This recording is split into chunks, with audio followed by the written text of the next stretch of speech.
Hello friends, good morning. मैं राहुल मिश्रा स्वागत करता हूँ आपका Bharat study point YouTube channel के डेली करंट अफेयर्स के सेशन में। तो फ्रेंड्स, आज है 4 जनवरी और 4 जनवरी के इंपॉर्टेंट करंट अफेयर्स के क्वेश्चन को मैं इस वीडियो में डिस्कस करूंगा, जो कि आपके आने वाले किसी भी वनडे कॉम्पिटिटिव एग्जाम के लिए मोस्ट हेल्पफुल रहने वाले हैं। तो चलिए फ्रेंड्स, स्टार्ट करते हैं 4 जनवरी के इंपॉर्टेंट करंट अफेयर्स के क्वेश्चन को। उससे पहले देख लेते हैं आज का मोटिवेशनल कोट्स।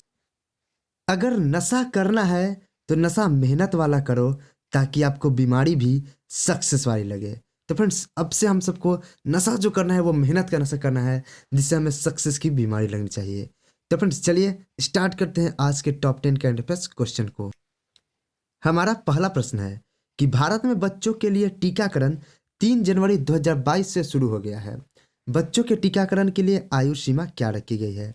तो बच्चों को टीकाकरण के लिए आयु सीमा जो रखी गई है वह 15 से 18 वर्ष की रखी गई है। भारत में 15 से 18 वर्ष के बच्चों के लिए टीकाकरण 3 जनवरी से शुरू हो गया है। इस जनसंख्या श्रेणी में केवल कोवैक्सीन दिया जाना है और कोवैक्सीन की अतिरिक्त खुराक सभी राज्यों और केंद्र शासित प्रदेशों को भेज दी गई है। जिनका जन्म वर्ष 2007 या उससे पहले है, वे इस श्रेणी के टीकाकरण के पात्र हो सकते हैं।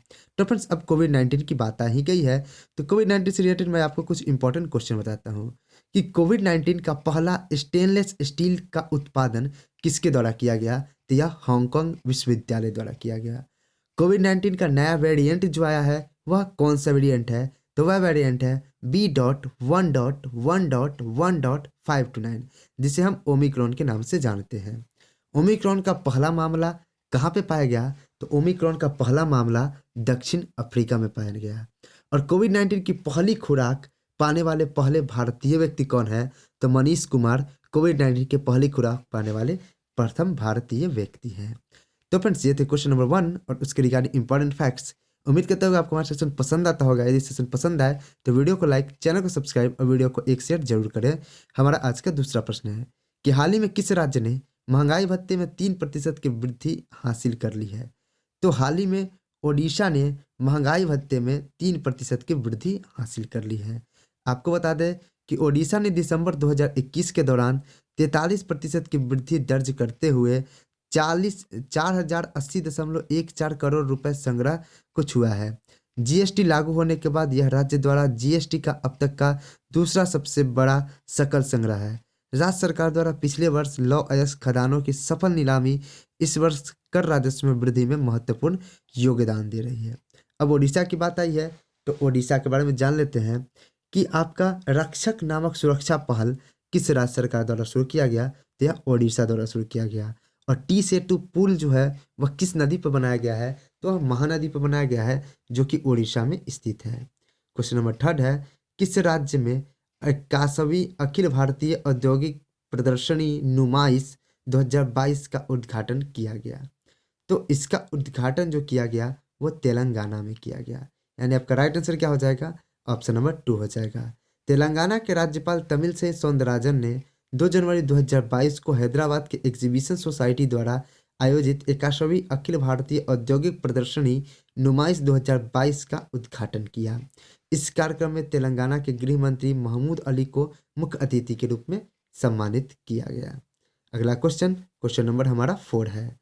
एजे गय गय एजे गयेहू ताय और बेरिहू अरेगावी ने 2 जनवरी 2022 को बार्सिलोना के कार्सा डेल्स नेसोस में विश्व 5000 मीटर मैराथन रिकॉर्ड तोड़ा। वे किस देश से संबंधित है? तो उनका संबंध जो है इथियोपिया से है। इथियोपिया से इनका संबंध है। किसका? एजेगायेहू ताय और बेहिरू अरेगावी का, जिन्होंने अपने 5000 के विश्व रिकॉर्ड को तोड़ दिया है। अगला क्वेश्चन, क्वेश्चन नंबर 5 है। जनवरी 2022 में विस्तारा एयरलाइंस के नए प्रमुख कार्यकारी अधिकारी के रूप में किसे नियुक्त किया गया है? तो आपका विस्तारा एयरलाइंस के नए प्रमुख कार्यकारी अधिकारी के रूप में विनोद कन्नन को नियुक्त किया गया है। अब आपके नियुक्ति से संबंधित बात आई है, तो आप बताइए कि दुर्गा प्रसाद मिश्रा को किस राज्य का मुख्य सचिव नियुक्त किया गया है? तो वो किया गया है उनको उत्तर प्रदेश राज्य का। एसएसबी के महानिदेशक के रूप में किसकी नियुक्ति की गई है? तो पंकज कुमार सिन्हा की नियुक्ति की गई है। अगला क्वेश्चन, क्वेश्चन नंबर हमारा 6 है। निम्नलिखित में से किस देश के वैज्ञानिकों ने जनवरी 2022 में अंटार्कटिका बर्फ की चट्टान के नीचे 77 नई प्रजातियों की खोज की है? तो यह जो खोज की है जर्मन के वैज्ञानिकों ने की है। आपको बता दें कि जर्मन शोधकर्ता ने अंटार्कटिक बर्फ के चट्टानों के नीचे छिपे समुद्री जीवन की एक टुकड़ी की खोज की है।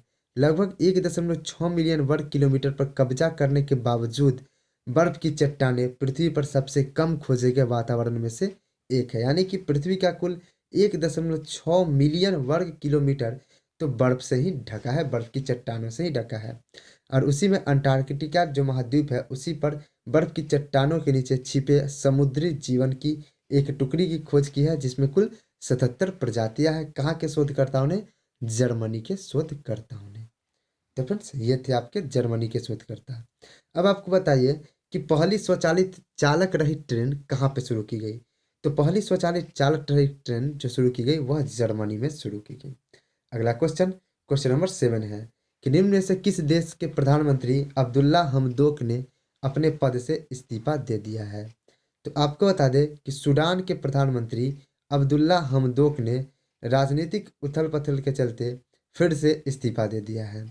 सूडान के प्रधानमंत्री अब्दुल्ला हमदोक ने सैन्य तख्तापलट के बाद पैदा हुए राजनीतिक गतिविरोध के व्यापक लोकतंत्र समर्थन विरोध के बीच 2 जनवरी 2022 को अपने पद से इस्तीफा देने की घोषणा कर दी है।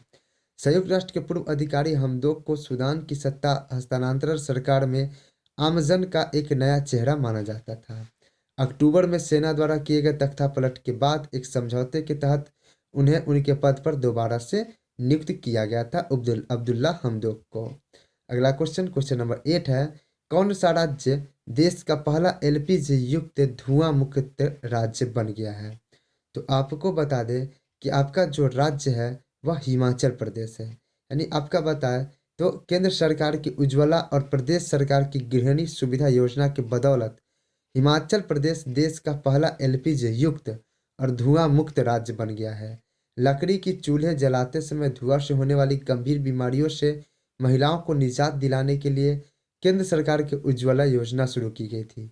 राज्य सरकार अर्थात हिमाचल प्रदेश की सरकार ने भी अधिक से अधिक महिलाओं को लाभ पहुंचाने के लिए गृहिणी सुविधा योजना शुरू की। अगला क्वेश्चन, क्वेश्चन नंबर हमारा 9 है केंद्र सरकार ने आर्थिक रूप से कमजोर के लिए मौजूदा सालाना पारिवारिक आय की सीमा को निम्न में से कितने लाख रखने की सिफारिश को मान लिया है? तो 8 लाख रुपए या इससे कम रखने की सिफारिश को मान लिया है। यानी केंद्र सरकार ने सुप्रीम कोर्ट से कहा है कि उससे आर्थिक रूप से कमजोर पारिवारिक आय सीमा 8 लाख रुपए या उससे कम बनाए रखने के 3 सदस्यीय पैनल की सिफारिश को स्वीकार करने का फैसला किया है।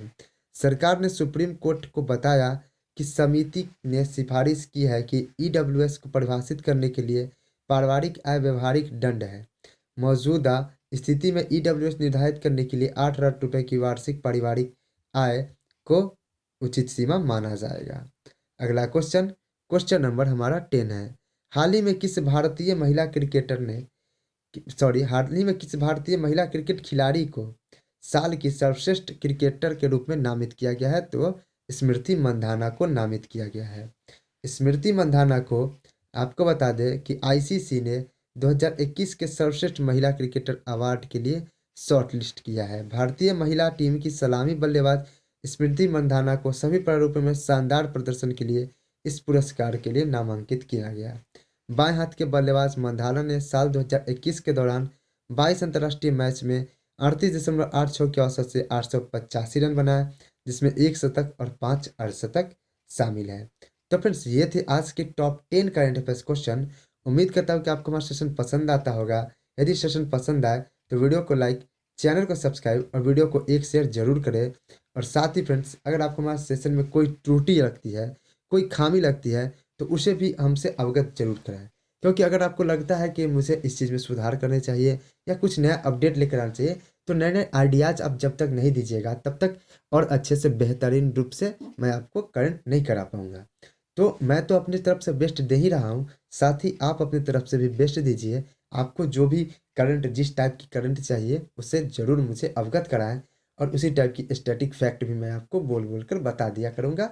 सुनने के टाइम ज़्यादा एक्टिव रहा करें, तभी आप इस क्लास से ज़्यादा सीख पाएंगे। तो चलिए फ्रेंड्स, मिलते हैं अपने नेक्स्ट सेशन में। तब तक के लिए गुड बाय, जय हिंद, जय भारत, वंदे मातरम।